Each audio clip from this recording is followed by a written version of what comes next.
Hello and welcome to Rotten Reviews, and today I have a little bit of a special treat for you. One of the questions that I get asked somewhat often is, why do I put myself through this? Why do I do what I do? I get asked this question every once in a while on my 47th review of a Amityville movie. I get praised for taking bullets for people and also questioned in terms of my sanity.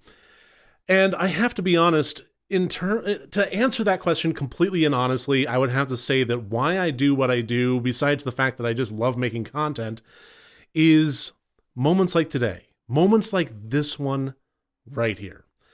Every once in a while, especially if I keep my focus on the lesser known titles, the bottom of the barrel stuff, every once in a while, when sifting through this mud, I sometimes find a gem. And today, I'm very pleased to report that I have indeed found a gem in the 2020 movie, A Ghost Waits. This is a movie that showed at the 2020 Glasgow Fright Fest, and it's also available currently right now on arrowplayer.com. Arrow, the distributor, is putting out a lot of their cult following classics and so forth on a streaming distribution service of their own, and that's where you can check it out. They actually have a free trial going on right now, so if you want to just dip your toes in, check it out, you can watch this movie for free in the free trial, see what you think of it.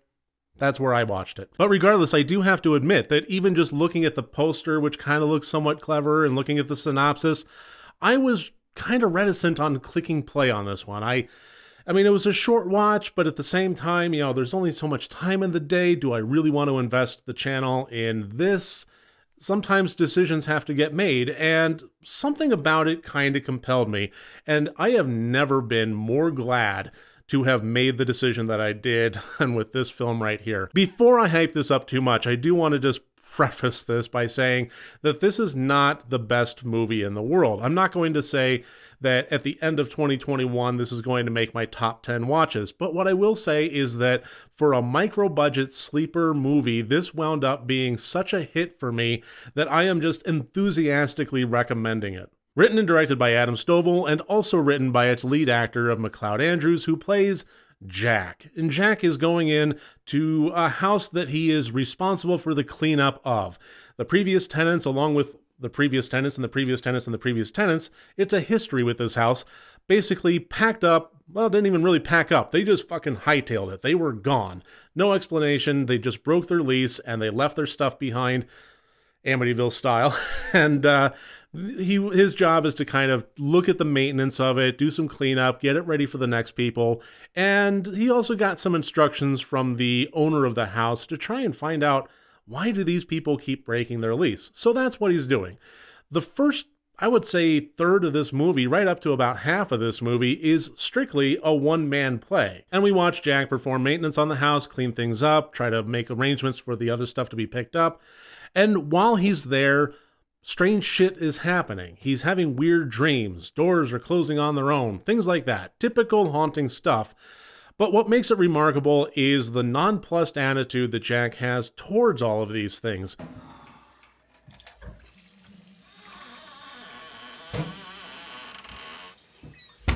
Nope.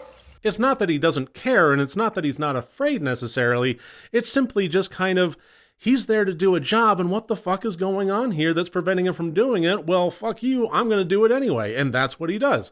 So while all this weird stuff's happening, he's just trying to fix up the house when the house is trying to get him to leave, and it winds up with a butting of heads that has some comical overtones to it. Okay, fuck you, Ghost. Fuck you.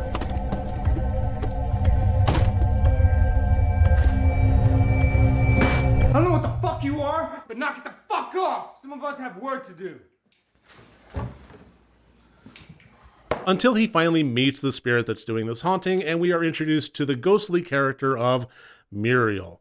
And Muriel is an apparition that is basically assigned to this house to get people out. And there we have the butting of heads of the characters, and they actually form a bit of a dynamic relationship with one another, and the movie kind of takes off from there. Now, I've already mentioned that this was a micro-budget movie, but it's also shown entirely in black and white. And I gotta be honest, when I first started seeing that, didn't really see much of the point in it, but I do have to say, after having watched it now, I do think that it really does work to the movie's benefit. There is one clear picture of a word in my brain. It's kind of, stir of echoes drifting towards the movie screen as it shows up in clarity kind of thing. And that word is charming.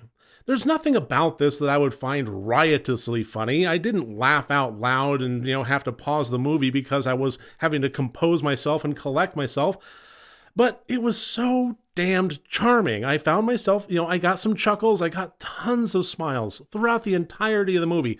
Just smiles abound. And it was absolutely the performance of McLeod Andrews and Natalie Walker playing Jack and Muriel respectively that made that happen. The charm of this film comes from its performances.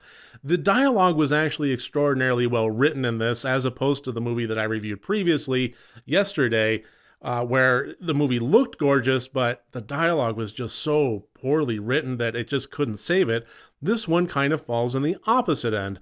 Not that this movie looked bad, it just, being black and white was a little bit flat. And there wasn't a whole lot of, big, bold, experimental cinematographer, kind of actions going on here. It simply was. And in that, we got to focus on the characters more, and considering that they did have the better dialogue, it really brought them to life in a very real way, in a very interesting way considering the subject matter. That's not to say that this is the perfect movie. Again, it's probably not going to make my top 10 list, but who knows, maybe it will.